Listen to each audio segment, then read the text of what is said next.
Convoy of rusted-out war machines tearing across a dead desert. Engines screaming, guns blazing. One bad call, the whole thing burns. Racing games are about speed. Strategy games are about control. This game kinda asks you to do both, while a convoy of spiky death traps tears across the wasteland hoping to turn your ride to scrap and pick your bones clean. Welcome to the Cursed Road Convoy, where tactics matter, but so do the vibes, your ride, and how much guzzaline you have left in the tank.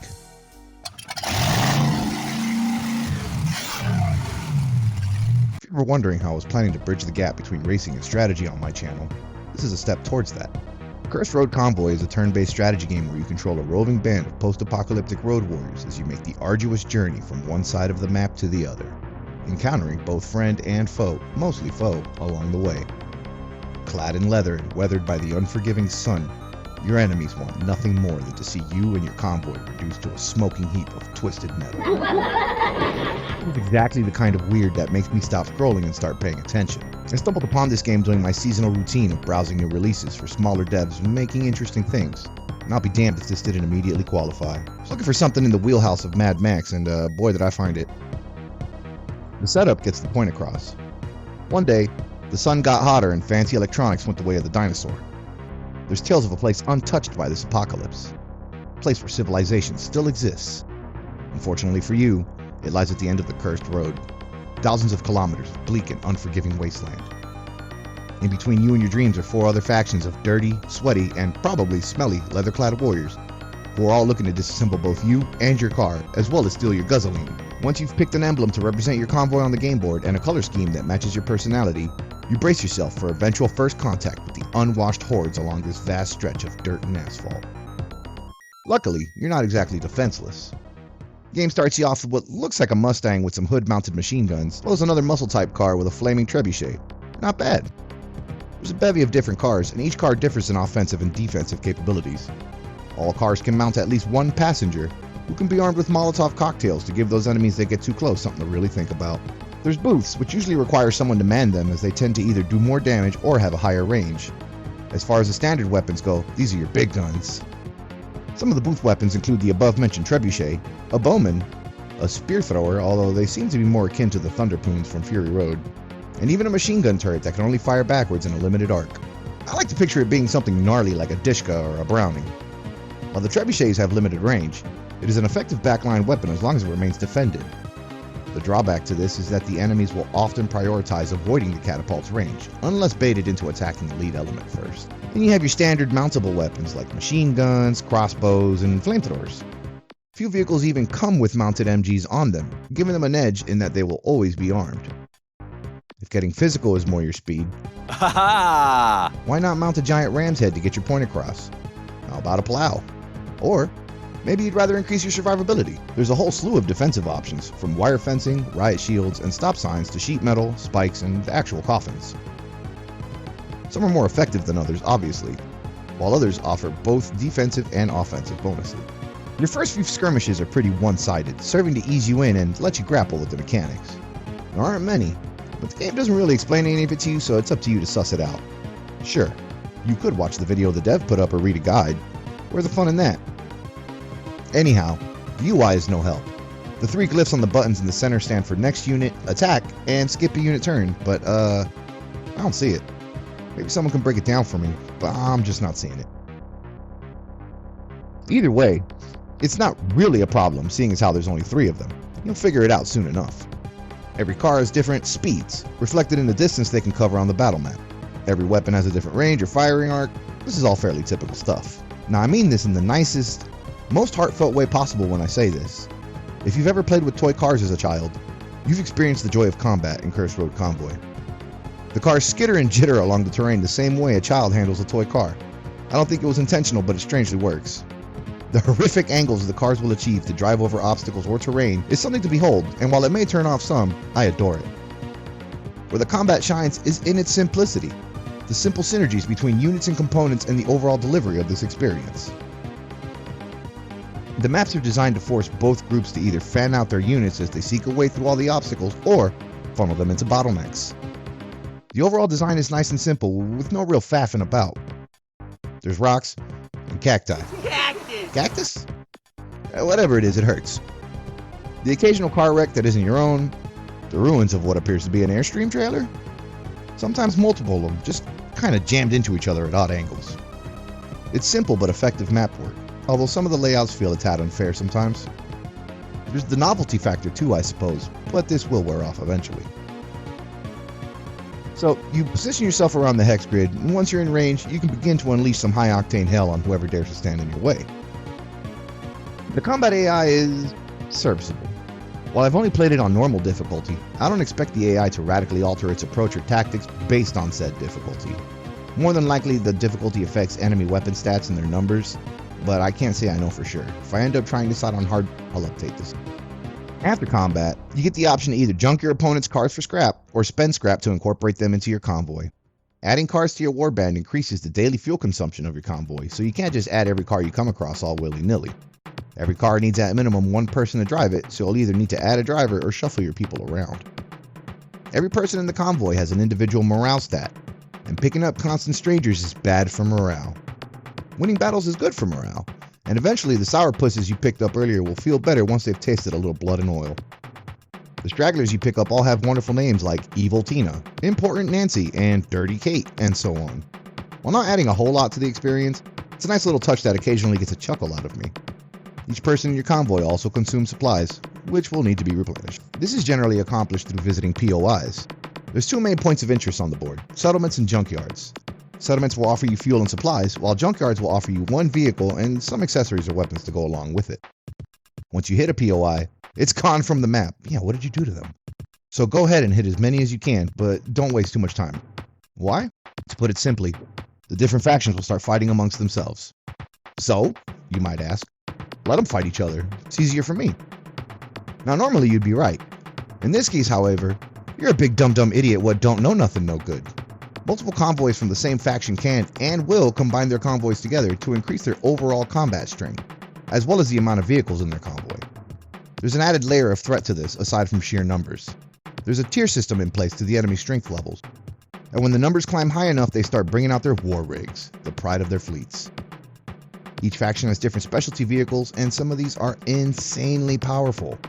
I'll go through them in a little bit, but just know that you can't avoid these guys forever. Sooner or later, you're going to have to take down their war rigs if you want one of your own. This is where the game starts to show its difficulty for me, as you've got to make sacrifices to win some of these skirmishes.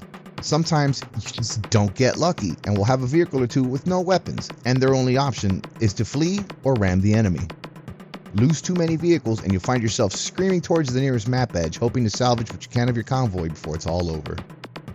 Now, you can repair a destroyed vehicle, but do it too many times and its max health gets reduced, diminishing its effectiveness and necessitating its eventual replacement in the convoy. You better hope whatever you find to replace it is as good or better, otherwise you just made your job that much harder. There's actually a pretty wide spread of vehicles, so I'll touch on that a little bit further on. For now though, let's shift up to the factions. While they're not exactly the fleshed out groups from your favorite RPGs, they do have some character to them. I have character. Of course you are a character, doesn't mean that you have character. Each one follows a different theme, and their vehicle, weapons, and accessory selection will tend to align with said theme.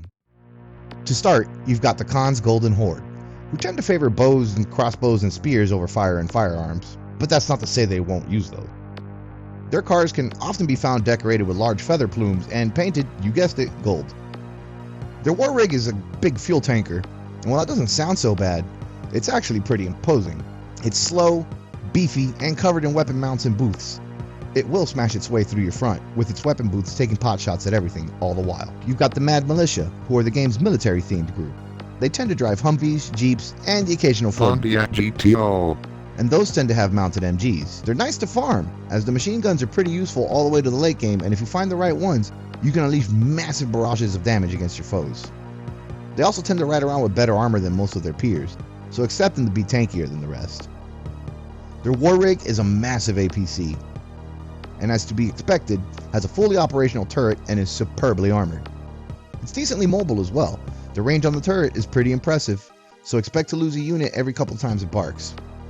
It also has a massive health pool and will gladly ram its way through your front lines. It's usually accompanied by a few armored cash trucks with spinning saw blades attached to their bumpers, making them a fearsome and ferocious federation of fanatical fighters. There's the anarchist punks, whose vehicles tend to feature more spikes than your average car, and lean towards ramming attacks as well as flame. They like to ride around in hippie vans armed with onagers, eventually deploying their own war rig, which happens to be a tank. While the tank is extremely formidable, the majority of their fleet is really not too bad. Just make sure to avoid their trebuchets. These guys generally aren't too rough, as a lot of the vehicles they use prioritize speed over armor or firepower. Now, rounding it all out, we have the death metals, who are kind of a little bit of everything, but usually have more defensive accessories than the others. They like to ride around in fast cars, family sedans, and the occasional work van or two that tend to be adorned with skulls and coffins.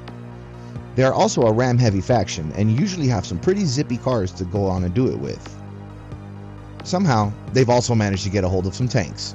They get 2 of them, a light tank and a heavy tank. Both are a nightmare to deal with. Both deal insane damage that will likely take out a unit per each attack, and have enough armor to absorb an ungodly level of punishment. Tread carefully. Stay talking on the subject of the vehicles for a moment longer. There are several specialty units available that offer different advantages, but mainly increase durability or weapon mounts. Some of these include an ambulance, an armored car, a police cruiser, some kind of Lamborghini on a lift kit, an old Ford Econoline, a dune buggy, and a Ford Bronco.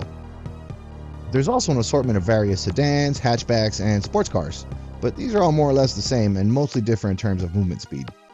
A quick aside for the motorcycles, which can be dangerous when in packs of 3 or more and are cheap to maintain and acquire. Each Molotov does 300 damage before reductions from armor and such, so a handful of bikes swarming a unit can unleash a fair bit of hell. Obviously, they're glass cannons and can't take any punishment at all, but their low cost of maintenance makes them invaluable to the convoy. I always try to keep a few of these guys until the late game, where enemy armor kind of makes the Molotovs a moot point. Once you've got a few skirmishes under your belt, you'll start to notice that the enemy warbands begin to combine and merge more frequently. Say goodbye to those easy battles. From here on out, you're in the slog. You will eventually absorb some big losses, and it becomes harder and harder to maintain your convoy at optimum durability. War rigs require vast amounts of scrap to repair, often at the cost of your other units. Big investment, big reward. Luck will carry you here and there, but unless you're playing smart, you're gonna get hurt.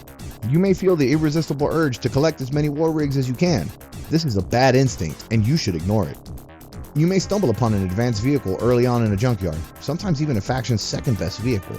This is tempting, but unless the enemies on the map have advanced sufficiently, this will be your doom. Enemies will not engage in battles they don't have a chance of winning, and will spend their turns speeding towards the nearest map edge to get away from you.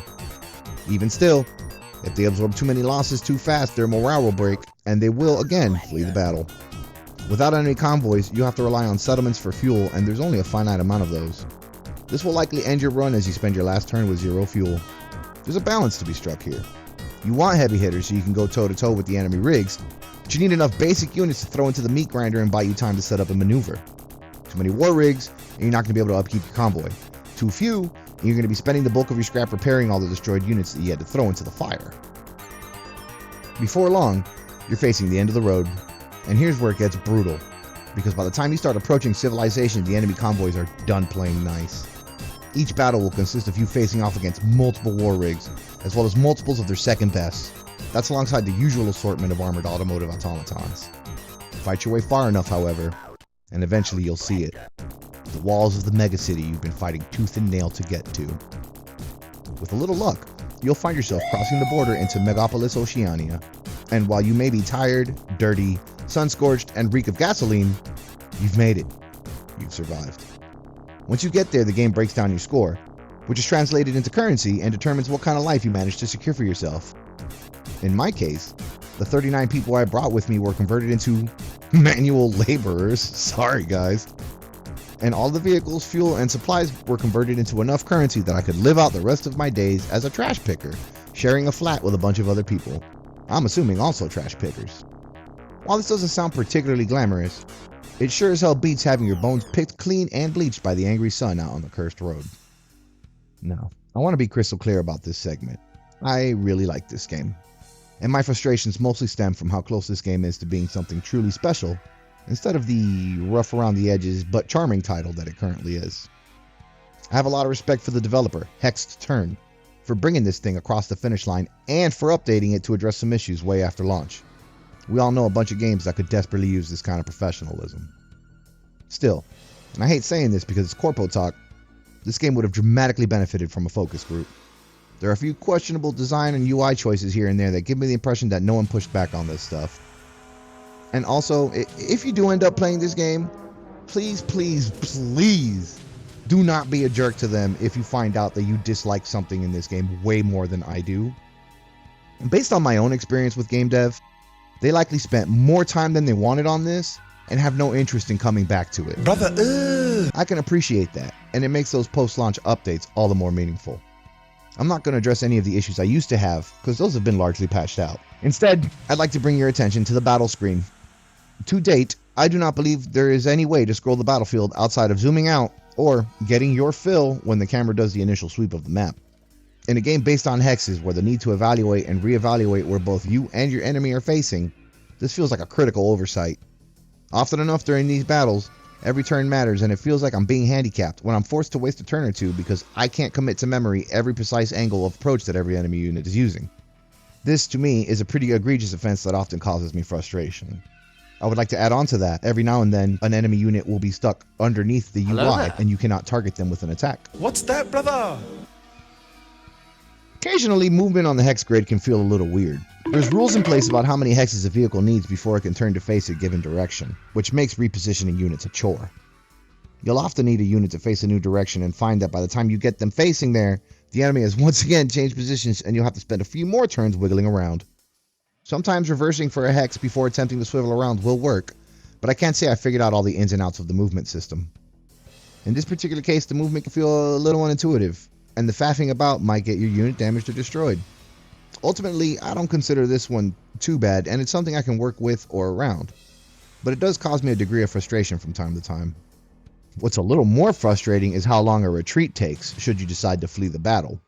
Each individual unit must make it to a map edge to retreat, and while this makes sense on its face, in practice it leaves a lot to be desired.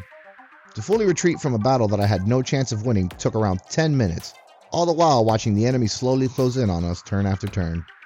To be frank, I don't know what the solution here is. To have a retreat button that would instantly flee the battle at the start of the encounter, presumably at fuel, health, and supply costs, seems too easy of an out. Shameful display! So I genuinely don't have a better suggestion. Maybe if there was an option to skip enemy movement animations like in Civilization. Moving on from movement, the game seems to randomly deploy your vehicles on the battlefield based on the general geography of the map as well as oracle bones?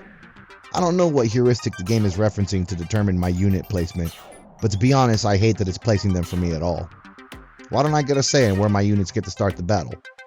All you have to do is hide the enemy units from me and I can't really give myself too big of a positional advantage. Instead, the game kinda lightly sprinkles them around, and almost always in a manner that is anywhere from disadvantageous to downright cruel and comical in the way it's trying to prevent me from achieving any kind of success. Your strongest unit, it's gone ahead and put them behind a wall of obstacles, so that they'll have to spend the majority of the fight simply maneuvering onto the battlefield. There's no more rhyme or reason to it that I can make sense of, and it just kind of comes off as higgledy-piggledy. Not a huge fan of that. Another little quirk that serves to make my life difficult is the simple fact that you cannot cancel an action. If you accidentally click on the attack button, you're not committed to that attack. Hitting the skip turn button here serves to simply skip your weapon's attack phase, as opposed to canceling the action altogether. Now I can normally keep track of this, but every now and then I forget or slip up and it costs me a unit. Pretty frustrating. Fuel is kind of a nebulous concept as well, if you're bad at math like I am. I think you recover a certain amount of fuel from destroyed enemies, but it's never made clear exactly how much, and it usually just translates to an extra turn on the world map. You can only find fuel from settlements or convoys, and not from junkyards. To add on to this, the amount of fuel and supplies you receive from any given settlement seems to be random. I've found no correlation between any reasonable idea, like location or how many enemies are surrounding it, versus how much you receive from a POI. I also find it a little strange that I find a fully fueled and armed vehicle at the junkyard, but not a drop of fuel to go with it. A point of interest that only gives a small amount of gas seems like an obvious choice. The fact that there's only 2 POIs feels a little lacking. In addition, if an enemy convoy is positioned atop a POI and you engage them, you'll have to spend an extra 2 turns to claim whatever was in that settlement. You will end the battle on top of the point of interest without triggering it, meaning you need to leave and come back. A simple oversight most likely. But when you're down to fumes and need that POI, this could be a literal run ender. No bueno. The selection of weapons is nice and eclectic, while fitting the niche. I'm mostly confused by the lack of area of effect attacks or weapons, and passenger weapons. Your passengers will only be able to be equipped with Molotov, and it's an item that has to be found and equipped. A small pipe pistol, or even a slamfire shotgun would not have gone amiss here. Anybody with access to a bullet and scrap material can make a crude zip gun. Sometimes units miss the mark on destroying an enemy by a handful of HP, and that little extra bit of oomph would have made the difference. I also find the lack of any AoE attacks a little disappointing. The flamethrower could have filled this role well here. Less damage on the flanks, and maybe even setting a hex on fire for a turn or two. The trebuchet also feels like it could have benefited from some minor splash damage. Alas, crowd control is non-existent, so you better plan accordingly and pick your targets wisely. A little extra zhuzh here would have tied all these loose ends up in a neat little bow. As I am wont to do, I would like to discuss the music for a moment. I am 70-30 for this soundtrack, and that's 30 against, so please don't misconstrue this. I like it more than I don't. One very questionable decision regarding the soundtrack that kind of pulls me out of it when I hear it, and another song that I think is just a gaggle of sounds, rhythms, and samples they found and bashed together that, while fitting, is a little jarring for me to hear because it sticks out more than the rest. I reached out to them a few years ago and offered to throw them some free music, no strings attached, but they never responded. What are you gonna do? So I get the soundtrack here a solid 70%. Respectable effort, and I mostly appreciate it. The sound design is serviceable, and truthfully, you'd be crazy to expect anything more than that from one man in what I'm assuming was a shoestring budget.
So I'm willing to give the engine and weapon sounds a pass. They're fine, they do their job well enough. Pow pow vroom vroom. I give it a B. Despite all its faults, I really like this game. If I'm comparing it to more polished offerings, it's a 4 out of 10. But when I consider that this was a one-man show, and what kind of game they chose to make, I can't help but give it a 6 or even a 7 out of 10 on a good day. It's rare to see so many of my favorite things come together like this. Post-apocalyptic vehicular combat strategy game is generally not on anyone's bingo card, let alone mine. I had to check it out, and honestly, I'm glad I did. It's not perfect, and sometimes it can be frustrating, but it's an earnest attempt at bringing a fun idea to life, and when it hits, it hits. It's charming as hell, and the developer has mentioned the possibility of a 4X game set within this universe. And to be honest, that's something I'm interested in seeing. If that sounds like something you might also be interested in, let them know with a purchase. Nothing motivates a tired dev more than money. So check it out on Steam. It's $9.99 US, and honestly, I've spent larger amounts of money in worse ways. And for the record, I'm not affiliated with Hexturn or the developer in any way. I just like his game, and think others might as well. So don't be afraid to show him some love. That's all I've got for this one, so if you've made it this far, I'd like to thank you for doing so. If you'd like me to keep making videos like these, let me know by commenting or subscribing. It's great motivation, and it brings a smile to my face. And again, I'd like to thank you all for checking out my last video and putting me in a position where I want to do this. This is awesome. Thanks. Anyways, that's it for now. That's all I got. Take care. Have a good one. Bye-bye.